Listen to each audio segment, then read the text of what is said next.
What's up, everybody? My name is Scott Waters. Welcome to the Life's Metal. Going to be showing off the Roxx Underground Series today. All 12 records in that series. Going to get right into it, starting off with number 1. This came out in 2015. This is WONROWE Vision, the two-headed monster. This was the second release from Steve Rowe of Mortification. This was his, he called it street rock. His street rock band, WONROWE Vision. And it's definitely unique. It's different from anything you're going to hear from Mortification.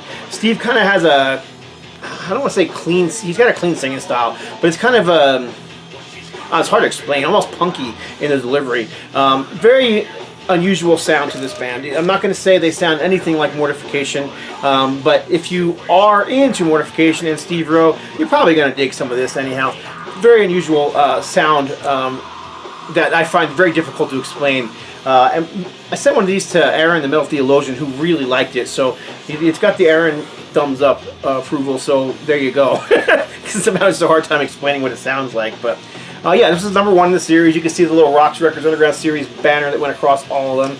As with all this in the series, they had the J card. This one came, this was just black and white. The artwork was black and white. The center ring was black and white. Everything was black and white. And there was no extras. But as this series went on, things started to change in that direction. Bill Bafford, who owns Roxx Records, would have asked me to add things or do different things. Starting with this one, which was Ultimatum Into the Pit. All of them were 150 pressing, by the way. And all of them are hand numbered. This is number, that was number 3 of 100. This is number 2 of 100. And the Ultimatum one was not on black vinyl. It was supposed to be on a clear vinyl with red blood splatter. Instead, what we got was this kind of swirly pink. I mean, it is very translucent. It definitely has some reds in it and some clear portions. But basically, what it looks like to me is pink. Again, whatever. It's, you know, it's a colored vinyl. Not all in the series have the colored vinyl, and this one came with 2 inserts. It was supposed to release for Christmas 2015, and for whatever reason, it wasn't getting delivered in time. So they sent out these postcards. So they printed enough postcards so that one of these got sent to everybody in the mail with your address and a stamp on the back, of course, letting you know that it was coming, and you could use this to give to whoever you bought the record for, or to keep it for yourself. But also the record came with an unused postcard as well, and also came with a reprint of an old poster from a show we did at where was it? The Compound, the Nationwide Ruination Tour, Vindicator, Trazon, Dread, Ultimatum, Suspended. So that was kind of a cool little addition. And then the additions ended up becoming normal. I think almost every single one after this came with something. Maybe not a poster, but something. I'll put this away later. Next up, number 3. This one sold out quickly and is probably the one that fetches the most money these days, but this is Oracle. Vocalist Sean Plata. This is a US power metal. Fantastic release. And it came with was just black vinyl, but it did come with a history of Oracle, the history of Oracle to the best of my recollection, by Sean Plata.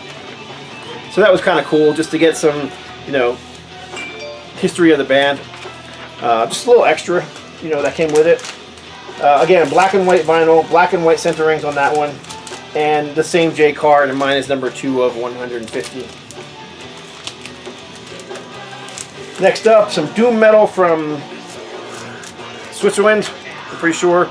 I don't know why I always mix up bands from Switzerland and Sweden. Obviously, it's the SW thing, but I'm pretty sure it's from Switzerland. Pylon, or Pylon, however you want to say it. Roxx Underground Series number 4. Again, black vinyl, black and white center rings. This one too came with an extra, and the extra here was a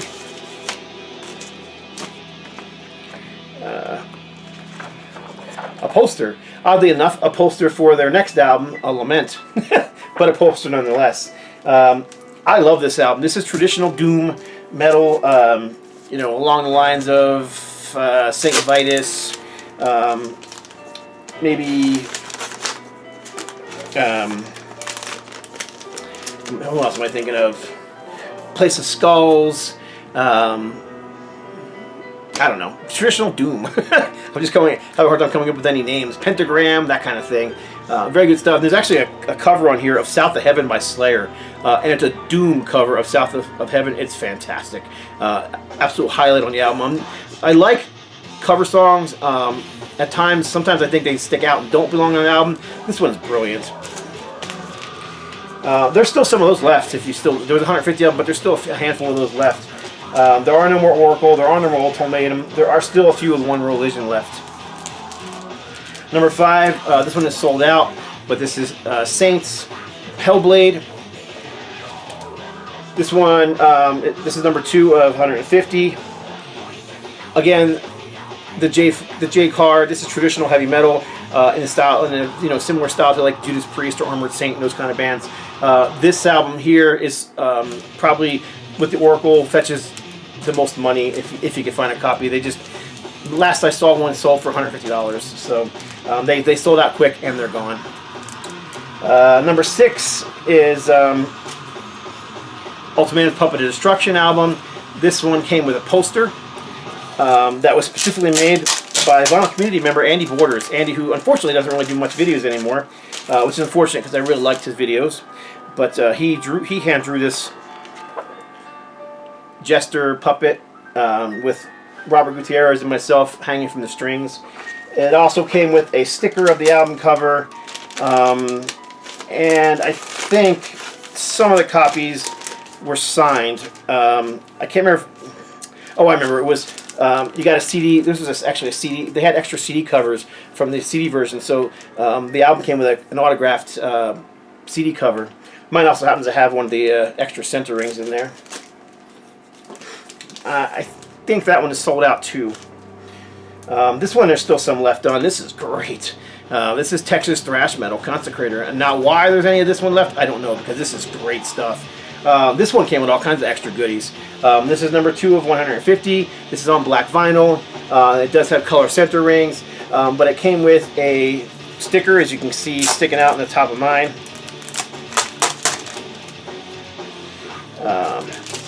It came with a sticker. So there's your sticker art. It came with a biography. Which is actually an interview. So it's a recent interview with guitarist James Chavez. Some photos of the band, and then an 8x10 glossy photo, which is cool. And all that stuff was free. It came with, I think this stuff came with every single copy. This came with the pre-orders only. But again, I think there's some copies of that one left. Not many, maybe a handful left, but there may be 1 or 2 of those left if you're interested in, you know, picking one of those up. Number 8 is stylistically different from every other album that I've shown so far. Much like WONROWE Vision, this band's from Australia, but this is TERRAPHOBIA. Mick Jelinek is the guitar player, vocalist in this band, who also played in Mortification. This is just straightforward death metal, maybe some Blackish influences, maybe some thrash influences, but mostly just straightforward death metal. Did not come with any extras that I know of. Oh, I guess it did. It came with a CD. It came with a CD version of the album, so I think every copy came with the CD, which is really cool. So there you go. TERRAPHOBIA, EVILUTION. Number 9, another Texas band, thrash from the 90s, early 90s, pushing more towards the death metal sound in the early 90s, but it's definitely more thrash than death metal. Final Prophecy, Reawakening, featured the Awakening demo or album, whatever. It was a cassette-only album, and a bonus track called Satan, which is a vinyl-only bonus track. Again, all these are J cards. This is number 2 of 150. I don't believe there's any extras that came with this one, but I'll just double check. I don't think there was anything. Since I have it open, I might as well show the with the insides. You can see a collage, a black and white collage of the band, some artwork and liner notes. Some people didn't like these J cards. I didn't mind them. What I did was I just bought these. I just bought plain black, you know, record sleeves, and slide those inside the J card, and it's perfect indie release. I really dig it. So yeah, no extras on this one, but it does have full color center rings, full color cover,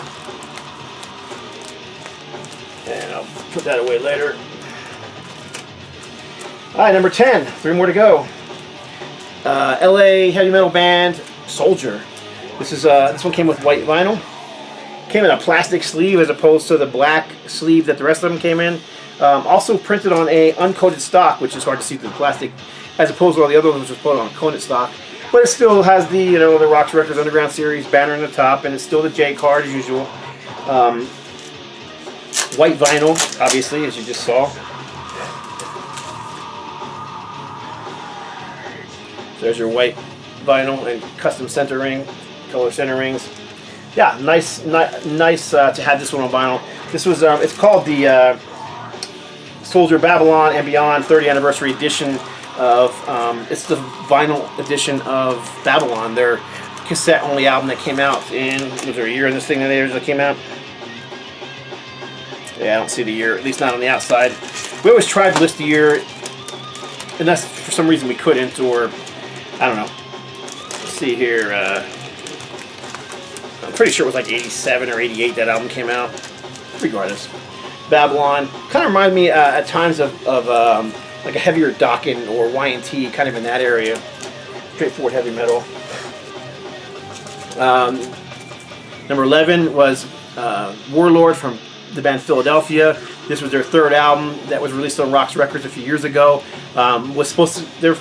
The early albums, their first albums were recorded in the early to mid 80s. This 3rd album never was recorded and released, so the band finally got back together and recorded it just a few years ago. That's what this is here. And it came with a, as you can see back here, it's got a sticker of the album. And also, and it's the only one that came with this, it came with a card. And the card's got the track order on it, because the track order on the J card, which had already been printed, was incorrect. The track listing that I had was different from what ended up being pressed on the record. So once the record was pressed and we realized it was different, rather than just let it go out wrong, we had these cards printed and we sent them out with the records. And then finally, the last one, which has been playing in the background the entire time, is the BIOGENESIS Black Widow on red vinyl. This one comes with 2 extras. It has the, well, first of all, it comes in this red plastic sleeve, which none of the other ones came with a plastic sleeve like that. The rest of them came in with those zippable sleeves, which I do have mine in anyhow. But it came with a sticker of the cover. I believe that might have been just for pre-orders. So if you didn't pre-order, you wouldn't get that. But all the albums came with a, and there are still copies of this left, with the full album. And there's a bonus track on the CD that's not on the album. So Symbiosis, which is actually a Mortification cover. Musically, as you can hear, BIOGENESIS is pretty diverse. I call them a progressive metal band. They do combine styles. They are all over the map, from super heavy, almost thrash, even some death metal influences, to a tender ballad like this, so, as you can hear. So I love the Black Widow EP. I call it an EP, but it's really a full length. The reason I call it an EP is because it only has 6 songs on it, but the songs are long. So you know, like Inagata Vita is 1 song on the Iron Butterfly album, and I don't call that an EP, but for some reason this one I call an EP. Regardless, the last one in the series, number 12, Roxx Records, BIOGENESIS, and this one is still available. I don't know how many copies are available. They did pre-sell quite a few of them, but there are still some available. And I believe there are still some available of the Warlords too. So most of them are sold out, not all of them. If you go over to roxxrecords.com, there are still a few other Underground series left. I'm just one of those kind of, if the albums come out in a series like this, I almost hate that, because if there's an album I don't like by a band that comes out in the series, they still have to have it, because they have to have the whole series. Just the anal collector in me, I guess. I don't know. just the way I am. So, anyhow, there you go. Just thought I'd show off the whole series since the series is done now and I have them all. Appreciate y'all watching. Do leave a message below. Let me know what you think of these, and if you have some of them, let me know which ones you have and what you think of them. So that's it. God bless.